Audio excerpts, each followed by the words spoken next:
All your favorite wrestling shows rolled into one.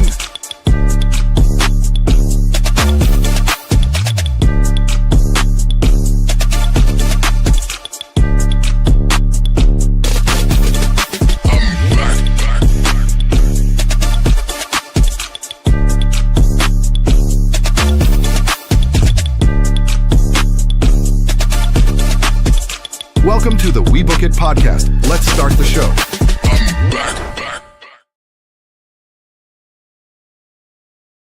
The episode of the We Book It podcast. I am your host and Book It CEO, Virgil. Thank you so much for tuning in, guys, to this episode of the We Book It podcast. We are on to Who's Next in NXT. This is our Tuesday night delight. And thank you all so much for tuning in, guys. Make sure that you comment. Let me know where you guys are watching from. Let me know your thoughts on the show. If you have any thoughts, we appreciate you all so much. All right, so Tony D'Angelo had a statement to make on the June 2nd edition of WWE NXT. He defended his NXT Championship against rookie upstart Cam Hendricks. The show also features Zaria versus Izzi Rain and the Men's Speed Championship, Lexis King defending a newcomer in Romeo Moreno. So this was set to be an important night that would continue to build the foundations of this new look NXT. So first and foremost, first match of the night, Zaria versus Izzi Rain. That's right. While Rain came in with the fire, the offensive intensity of Zaria defined the first half of the contest, forcing the Maiden of Metal to fight from underneath. Rain fought back with perseverance and focus, kicking out of the best offense her rival could throw at her. Eventually, it became too much, though, as Zaria caught Rain with a spear, followed by an F5 to seal the victory. Afterwards, Zaria threatened to beat up Rain more, but Tatum Paxley arrived to give Zaria a Women's North American Championship match next week. While Zaria and Rain did not check as much as Paxley and Rain, this was still another strong showcase for the Maiden of Metal. She looked good working as the underdog throughout this contest, and she sold herself as a genuine challenger to NXT's most dangerous woman. This was always going to lead to Zaria winning, though it is surprising NXT might run Paxley versus Rain next week instead of waiting for the Great American Bash, which Shawn Michaels did announce that the Great American Bash is going to happen. That is going to be a stacked weekend of wrestling. The Great American Bash is going to go right up against Forbidden Door of AEW. So I expect AEW to probably move their show to the afternoon and give the Great American Bash that night, just for fear of splitting hairs. But we'll see what happens with that. So like I said, it was just one of those matches. The next match was supposed to be Darkstate versus Miles Bourne and Tavion Heights, but Saquon Sugars attacked Cutler James in the crowd, causing the match to be postponed. Next up, we'll do the Culling versus OTM. That's right. So despite all promises to keep his focus, Spears struggled to keep his team with Nico on track. It seemed like Nico was more interested in Izzy Dame's advice. After accidentally almost running into Nico on the apron, Spears walked into OTM's elevated double slam finisher for the loss. This match was a decent match, but also felt very rushed. Despite a multi-week build, the Culling never came off as serious threats to OTM.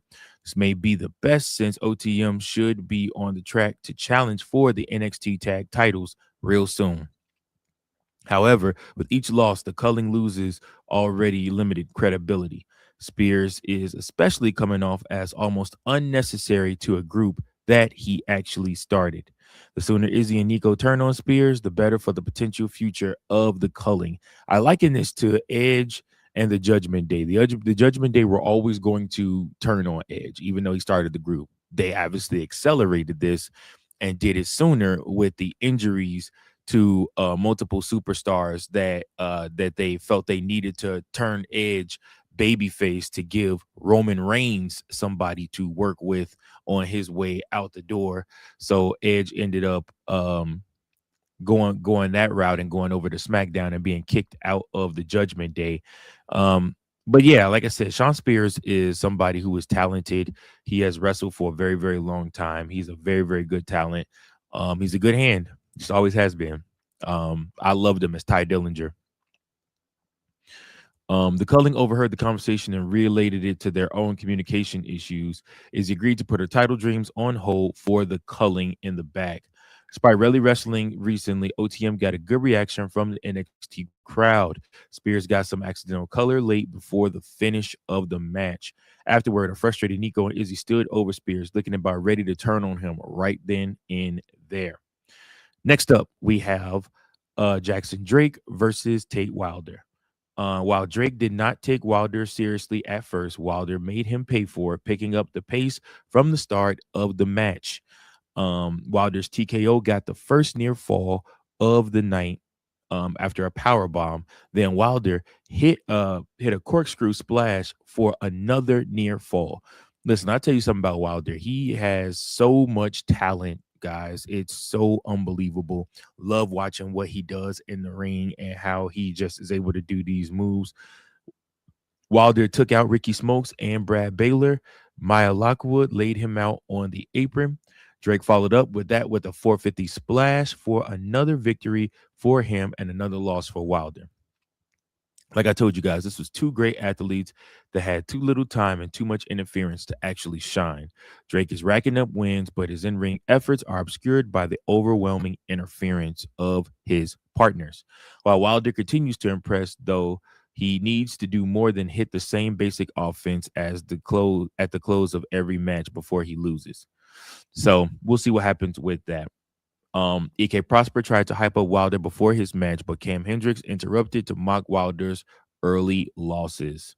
With each loss that Wilder takes, he comes off more frustrated, which needs to lead to somewhere, maybe a heel turn in the future, or maybe something where he ends up just going off. Next up, the next spot was Kehlani Jordan and Kendall Gray agreeing to their number one contenders match next week. So Lola Vice talked up her win over Izzy Dame, turning the focus on her next challenger. Kehlani Jordan then arrived to clearly state she wanted the next shot at Lola Vice. Jordan questioned why Vice was loved while she was hated and ignored, despite her own impressive accomplishments. Kendall Gray arrived with Ren Sinclair, reminding them that she pinned both of them in the Iron Survivor match, which is a good thing to know. I like that NXT when they do their matches or when they do their storylines, they incorporate important pieces that happened in the past. They don't just forget that type of stuff because that definitely was something that was important.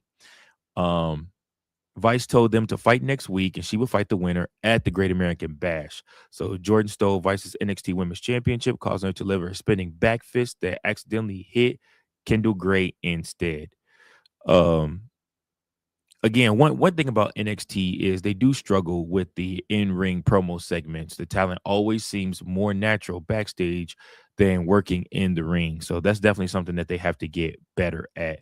Kendall Gray struggles to find comfort between natural and rehearsed in these segments, leading to awkward laughs in the middle of her address. So we move on from there to the men's speed championship. It's Lexis King with the Birthright featuring versus Romeo Moreno. So Romeo pushed the pace against King early in this contest, but King found all ways to slow it down, taking advantage of the full 5-minute clock. After King escaped Ramiro's Rings of Saturn submission, Birthright tried to get involved, but the challenger dived onto everyone at ringside. Back in the ring, Ramiro fought out of a Canadian Maple Leaf, but missed the springboard moonsault to follow. King hit a drive-by into the coronation to win his set with just a second to spare. King is an odd competitor for the 5-minute match, seeing as his offense does not flow in the short time frame. The original point of the speed title was for it to be fast-paced, almost to be like a cruiserweight type of match. So having Lexis King be your champion for that, I feels like they put a title on him just to have him for a title, have a title for, aesthetics, but it doesn't, you know, to me, it doesn't really work. I don't know. Maybe that's just my thoughts. Vic Joseph and Booker T spent a lot of time during this match actually arguing over how fast Lexis King actually was. Next up, we got Miles Bourne and Tavion Heights versus Darkstate's Osiris Griffin, and Dion Lennox. So while this match had to be changed due to the attack of Saquon Sugars earlier in the night, Lennox and Griffin looked more dangerous than ever. Heights and Bourne could not recreate their old magic as a team.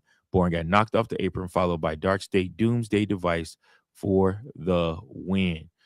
This was a good tag team match, very quick, but still it served its purpose. It didn't need to be long. It needed to make Dark State look more dangerous than ever after what they did to Saquon Sugars. Also, I like the fact that Saquon Sugars is basically going to pick these dudes off one by one to get his revenge on everybody. Sugars watched Dark State from the elevated stage after the match. So we'll see what happens with that. Another good thing to point is Natty met Jada Parker backstage and called her soft. Now it's time, folks, for your main event. That's right, Tony D'Angelo versus Cam Hendricks for the NXT Championship. So Hendricks started fast with the Showtime kick for a near fall, setting the early pace where he dominated the champion. D'Angelo found his focus after the commercial break and began throwing around the challenger with some intent focus. The champions forget about it, picked up a near fall. Hendricks tried to stack up D'Angelo with his feet on the ropes, but the referee caught the cheat. Another Showtime kick followed by a sit-out powerbomb put another near fall to the challenger. But Naraku and a late arriving Mason Rook made sure Hendricks could not cheat to win, setting the stage for a back body drop on the announce table and spine buster in the ring for Tony D'Angelo to retain his NXT championship. Naraku himself presented the championship to D'Angelo while Rook watched from ringside as NXT confirmed Naruku versus Rook as a number one contenders match next week. You got to believe whoever wins that is going to end up facing Tony D'Angelo at the Great American Bash for the NXT championship. So, like I said, it was one of those things where Tony D'Angelo is clear far and away the better wrestler in this match. You could definitely tell that the young kid was still pretty green, but I like the fact that they tried to give him a shot for the NXT championship and that he got some offense in on the champion. It wasn't just, you know, the champion dominating him. So again, it was one of those things where, like I said, this was one of those matches that you wanted to see how it would turn out and who would win. Obviously, you know, D'Angelo has to help to keep the belt for right now. But again, just one of those good matches, a good title defense for D'Angelo, making him look strong, but also allowing somebody else to get offense in too. So again, I appreciate you guys so much for tuning in. Make sure that you guys like, share, and subscribe so that you never miss another episode of the We Book It podcast. Coach will be with you tomorrow doing the recap for the All Elite Wrestling. I appreciate you guys. Until next time, keep those booking pencils sharp and keep on booking.